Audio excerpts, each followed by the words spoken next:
Hey Chris, thanks for coming to be with us today.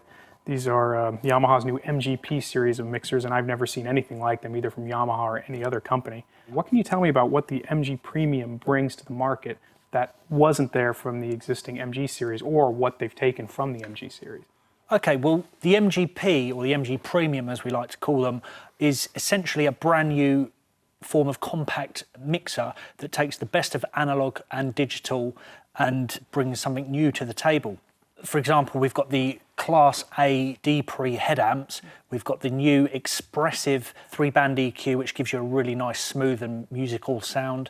We've got one knob compressors on every channel, so on the primary mic preamps we've got this one knob compressor that allows you to tame the sounds that you would be mixing through this particular desk. And we've also got some fantastic effects. So not only do we have the Spx Effects, which you'll find on a lot of our MG mixers, but we also have the RevX reverbs for the first time on an analog console. I mean, the desks are made from a rugged metal chassis.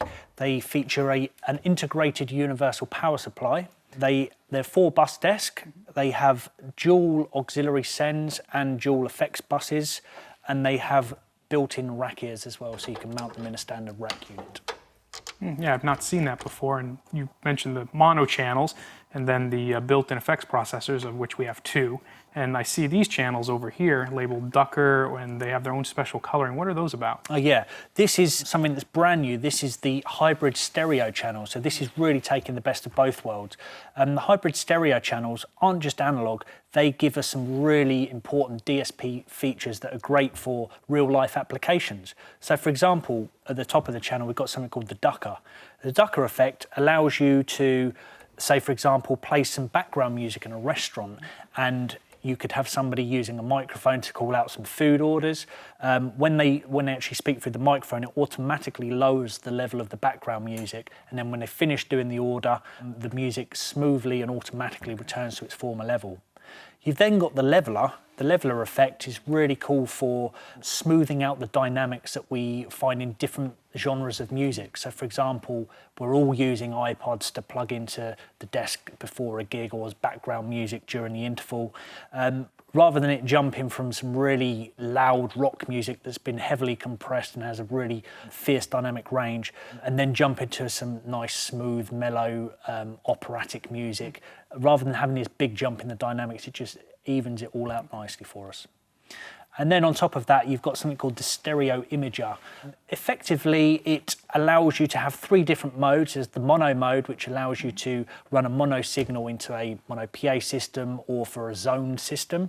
There's the blend function, which is very useful in commercial environments or installation situations where you may have speakers widely spread apart, but you want the people listening to that music to hear the sound as it should be intended. So it eliminates the problem that you might get where you've got music where it's got all the drums in the left-hand side and the bass in the right-hand side. It's like on the old records, right? Yeah, kind of like what you'd get from the Beatles' early records.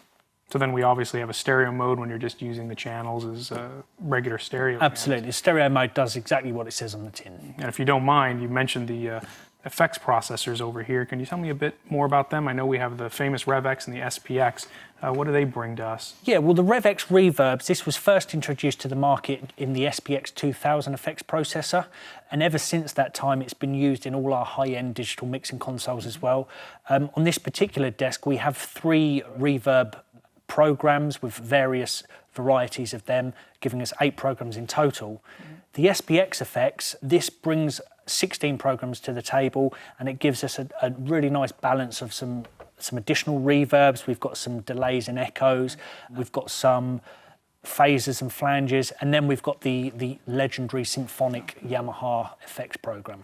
One of the things I've noticed also is that when we go into a delay mode, we have this dedicated tap tempo button over here. That's got to be the tap tempo is a really nice addition as well. So yeah, it's good to have that on there. So looking at it just in really quick summary, we have Class A mic preamps on the mono channels going into a Class EQ design with a stereo assist built in to give us those very lovely warm sounds we know from previous recordings that we may enjoy.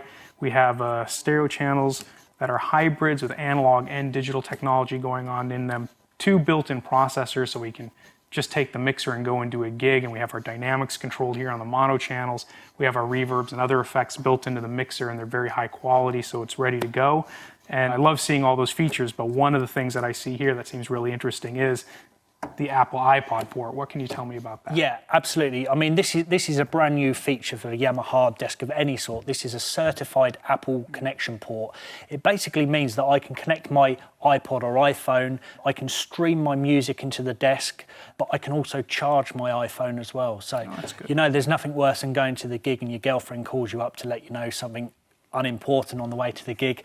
You run out of battery, so when you need to get a taxi home, you're buggered basically. So this charging feature is a really nice little addition for us. You don't have to worry about the music playing and wearing out during the course of the show, because it could be all of your backing tracks and whatnot. So even if the power is almost out, one click. Constantly charging. So how do you actually route that into the... I was just about to say that. The really nice thing is that just at the touch of a button, I can route it to channels 15 and 16, so we can access some of the hybrid stereo features, or I can send it directly to the 2-track in, which comes up here, which I can then route to the monitor or the stereo bus. Oh, that seems really cool.